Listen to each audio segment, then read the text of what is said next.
Let's start with the prompt. Which choice best describes the function of the underlined portion in the text as a whole? So let's start reading. Part of this desert has surprisingly rich plant life, despite receiving almost no rainfall. Moisture from winter fog sustains plants once they're growing, but the soil's tough crust makes it hard for seeds to germinate in the first place. Local birds that dig nests in the ground seem to be of help. They churn the soil, exposing buried seeds to moisture and nutrients.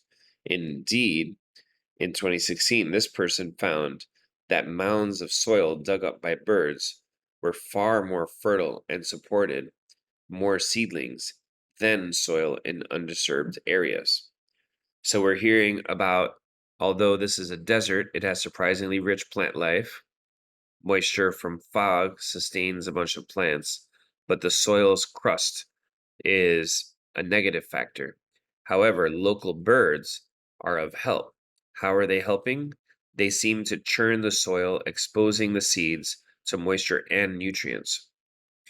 And so this is telling us the way that the birds help, the how of how the birds help. So let's look at the answers. It elaborates on the idea that the top layer of the soil forms a crust. No, because it's about the birds. It describes the process by which the seeds are deposited.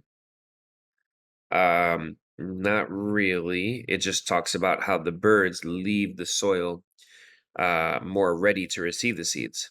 C, it identifies the reason the bird species digs its nests. We're not really seeing the reason for that.